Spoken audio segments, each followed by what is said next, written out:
Imagine a hero who became the greatest villain in his own story.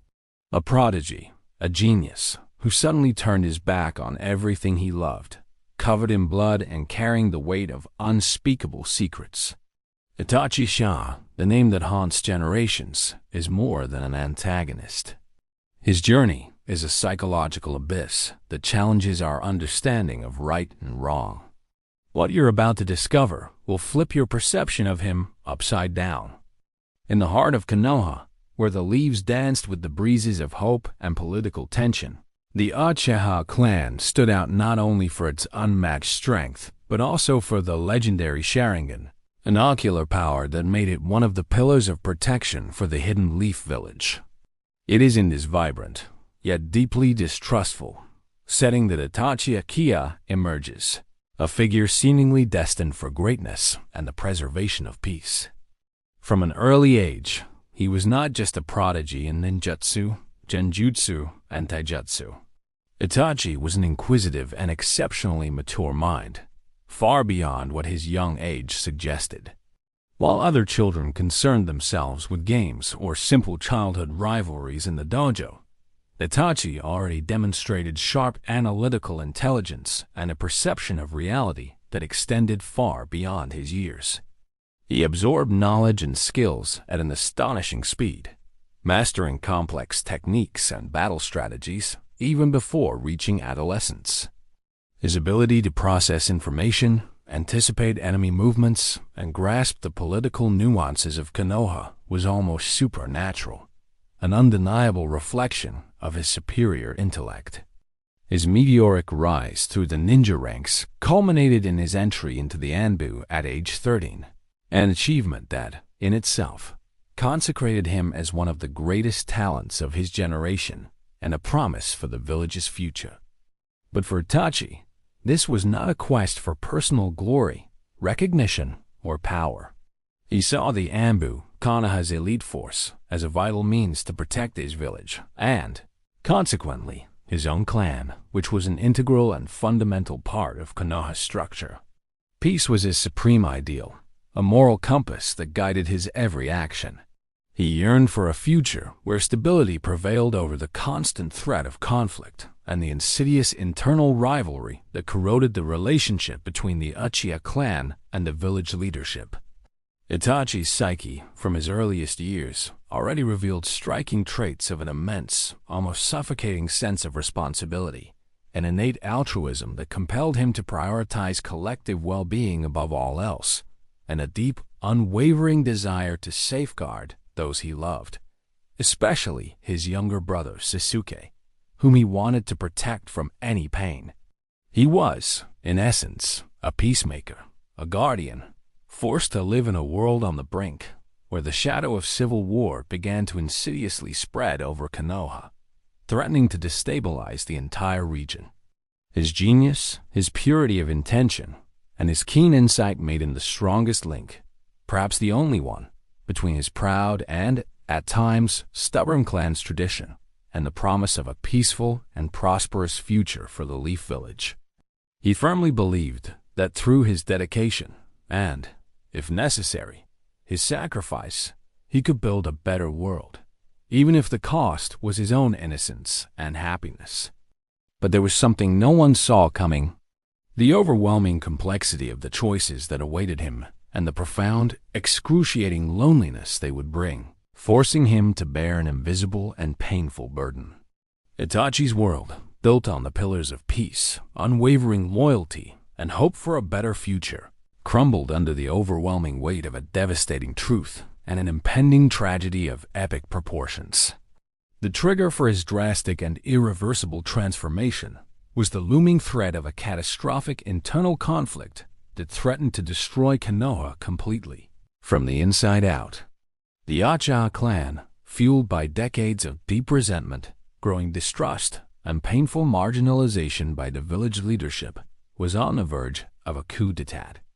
They planned to overthrow Konoha's government and seize control, believing that only in this way would they gain the respect, power, and security that, in their view, had been denied to them for so long. Itachi, with his unparalleled strategic vision, and his almost prophetic ability to analyze consequences on a macro level, understood the magnitude of the impending catastrophe. A civil war would not only decimate his own clan, condemning it to extinction, but would shake Konoha's foundations, leaving it dangerously vulnerable to external enemies and dragging the entire ninja world into a prolonged and brutal period of chaos, bloodshed, and widespread suffering. This was the moment of rupture, the irreconcilable and painful rift in his otherwise promising and idealistic existence. The internal conflict he faced was overwhelming, heartbreaking, and cruel. Unwavering loyalty to his blood, his family, his heritage, and the ancient traditions of his clan, against supreme loyalty to the village he swore to protect, to his own ideals of peace and stability for all. Externally, he was forced to become a double agent, a torn and isolated figure caught between two violently clashing worlds, unable to reveal his true and terrible mission to anyone, condemned to bear the weight alone. Psychologically, Itachi experienced an overwhelming and unbearable cognitive dissonance.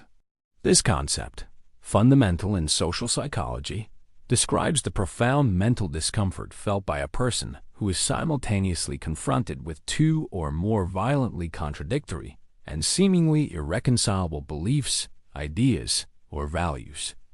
In Itachi's case, the intrinsic belief in protecting his clan, his identity, collided head-on with the vital belief in protecting Konoha from annihilation and the suffering of thousands of innocents.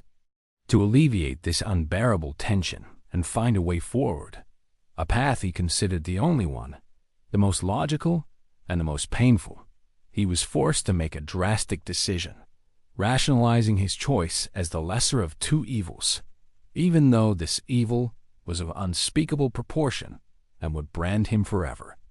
This transformation was not an abrupt event, not a sudden explosion of malice, but a gradual, torturous, and deliberate process of soul hardening, a painful and conscious acceptance of a cruel and solitary fate.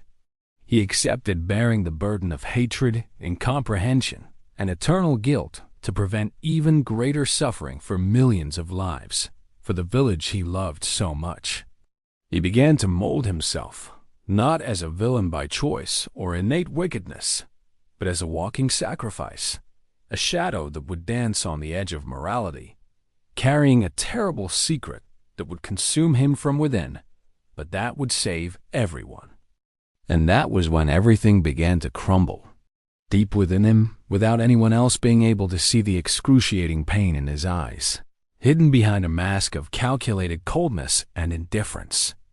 After the traumatic rupture, which tore his soul and redefined his existence, Itachi's mind, previously focused on building and maintaining peace through conventional means, began to reshape itself under the overwhelming weight of his unbearable decision.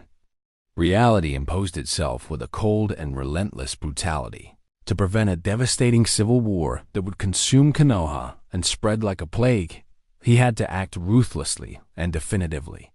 His words became concise, each syllable carefully weighed. His emotions were rigorously controlled and suppressed, and his actions, from that point on, would be calculated with a chilling, almost mechanical precision. Every move was a premeditated step toward the inevitable, a personal sacrifice he was determined to fulfill.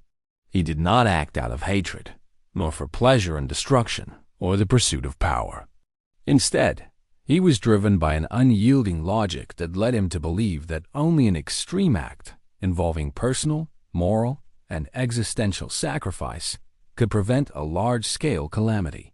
The excruciating pain he felt contemplating what he had to do was unimaginable, a silent torment, but he suppressed it with an almost terrifying discipline, a mental fortress built to withstand the unbearable.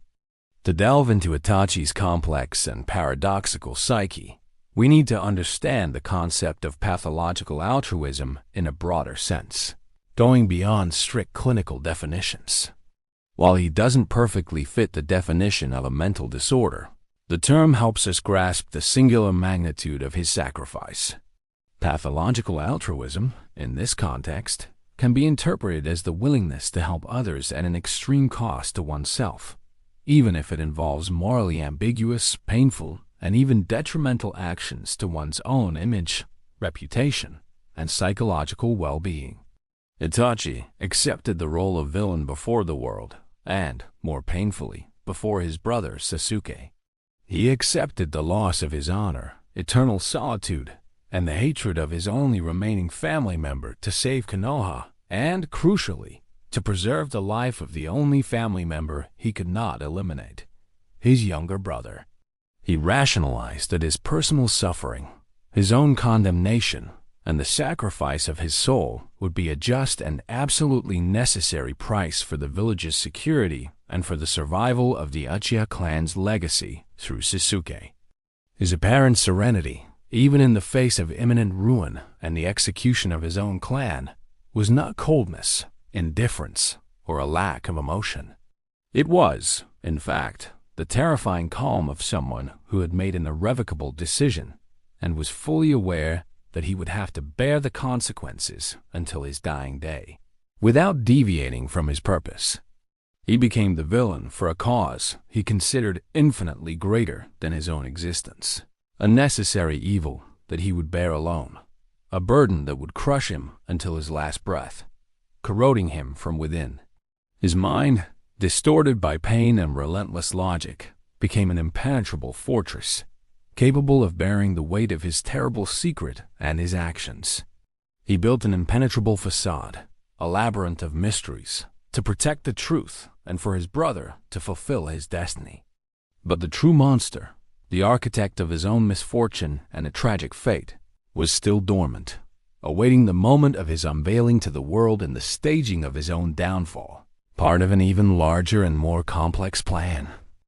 The act of total transgression, the invisible and terrifying line crossed, which marked Itachi forever and imprisoned him in his destiny, was the extermination of his own clan. On that fateful night, bathed in blood and silence, under an indifferent sky, Itachi passed the point of no return, into a place from which there was no turning back, a moral and emotional no man's land, from which innocence could no longer be retrieved. His worldview, once tinged with the hope and idealism of a young prodigy who dreamed of peace, changed irrevocably and brutally. There was no longer room for naivety, for the hope of an easier path, or for absolution. He became the personification of a moral paradox, a being who committed the most heinous act imaginable, the murder of his own family, his parents, his friends, innocent children, but with a motivation so complex, so essentially altruistic, that it defied superficial understanding. His ethics, from that moment on, became utilitarianism in its most extreme and brutal form, the greatest good for the greatest number of people, even if it meant the unspeakable suffering and annihilation of a few, or in this case, hundreds of members of his own clan, those he was supposed to protect. He rationalized, with a glacial and relentless logic that cost him his soul, that the suffering and extinction of the Uchiha clan, however terrible, was an infinitely lesser price to pay than the complete annihilation of Konoha and the devastation of a civil war that would spread throughout the entire ninja world, claiming countless innocent lives. He weighed the lives, the long-term consequences, the risks, and the probabilities, and arrived at a conclusion that would haunt him forever, condemning him to darkness. Here, we are forced to confront a deeply uncomfortable and universal question, one that echoes through human history. What if he was right? What if, faced with a scenario of imminent annihilation, choices become so limited, so devoid of any acceptable moral nuance, that even the most horrifying acts can be seen as the only viable path to a greater good, to prevent an even more catastrophic and widespread evil? It's a disturbing ethical dilemma that haunts us. What truly makes an act morally acceptable or condemnable when all alternatives seem to lead to an even more terrible outcome? Itachi's mind, at this point, did not seek forgiveness or understanding. He knew he would never be forgiven, not even by himself. He sought only the realization of his self-imposed duty, the execution of a plan he believed to be the only one capable of saving Konoha and, more importantly, of molding his brother to become a hero. He accepted the darkness that would consume him, the indelible stain on his soul, his condemnation before history, to ensure light and hope for others. His existence became a living sacrifice, a constant self-imposed punishment, a silent torment he would carry until the very end. What makes us villains? Are they the extreme circumstances that push us towards unimaginable and terrible choices? Or are they the choices we make under those circumstances, which ultimately define our destiny and the legacy we leave behind? Delving deeper into Itachi's psychological analysis, it becomes clear that he was not driven by madness, by a mental imbalance, or by pure cruelty, nor by any pleasure in destruction. On the contrary, he was propelled by a cold, calculated, and almost inhumane logic, a direct consequence of a super-gifted mind and a perception of reality that few could grasp or even imagine. His behavior, though shocking and incomprehensible to most, can be understood through the theory of the moral agent in extreme dilemma situations, which explores how individuals make decisions under immense pressure and with an incalculable moral risk. Itachi acted as a moral agent who chose the most difficult, most painful, and most solitary path, firmly believing it was the only route to preserve a greater order and prevent an even deeper and more widespread chaos. His emotional detachment, often interpreted as coldness or cruelty by those who did not know his truth and could not know, as the secret was key to his plan, can be seen as an extreme psychological defense mechanism, a form of self-preservation in the face of unimaginable suffering, a necessary self-isolation to bear the overwhelming weight of his actions and the monstrous secret he carried alone within his chest, corroding his soul.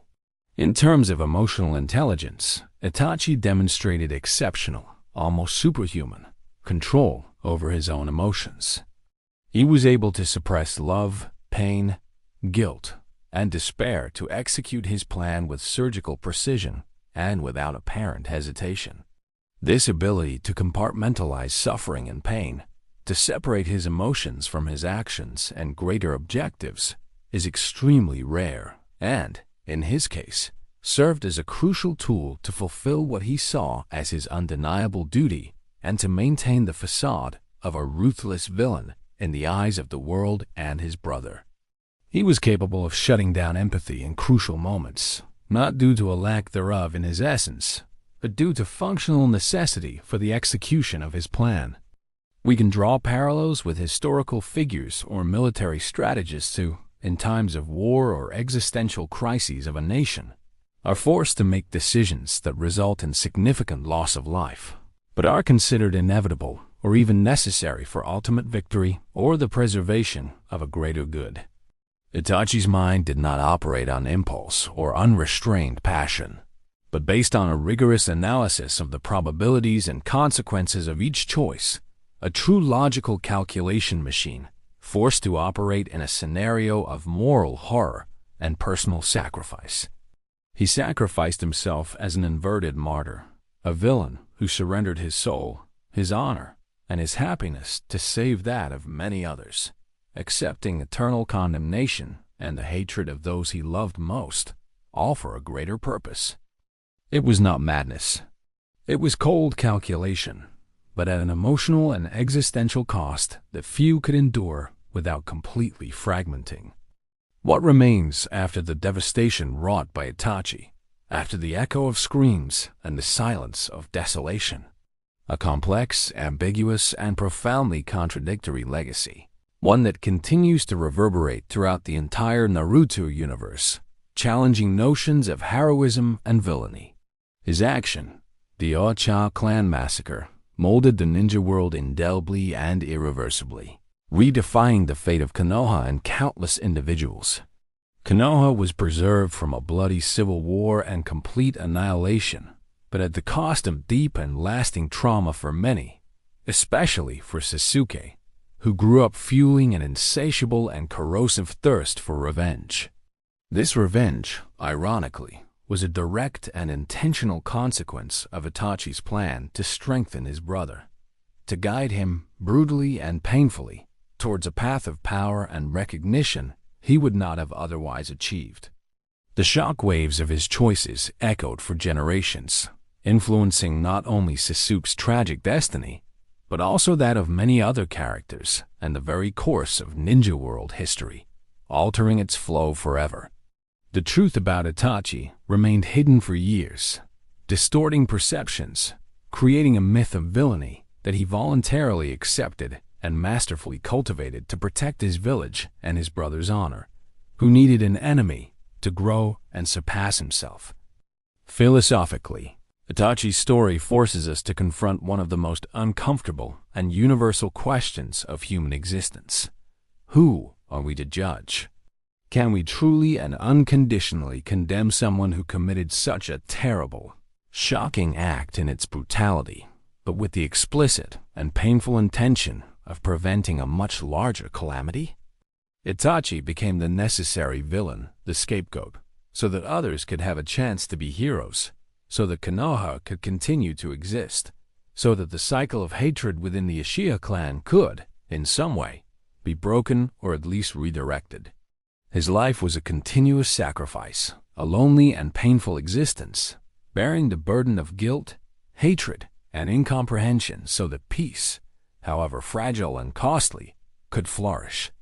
He is the antithesis of the conventional hero, a character who immolates himself, who destroys his own reputation, emotional well-being, and soul for the greater good, even if it means being hated and misunderstood by those he most wished to protect and who never knew his truth until the very end.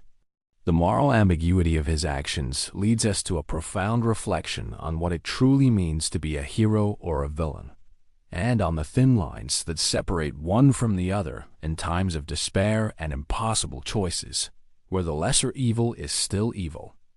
But perhaps he was not the last to make such a grand sacrifice, and the truth behind appearances continues to be a dark mystery, echoing in the shadows of the future, waiting to be unveiled. Itachi Uchiha's saga is a stark reminder that the truth is not always what it seems. He carried the burden of a world on his shoulders, becoming the villain no one expected, but the hero Konoha needed. His story forces us to ask, how far would we go to protect those we love? Itachi's shadow remains, a dark echo reminding us that the greatest sacrifices often come with the greatest costs. And what if peace is just an illusion built on the pain of a few?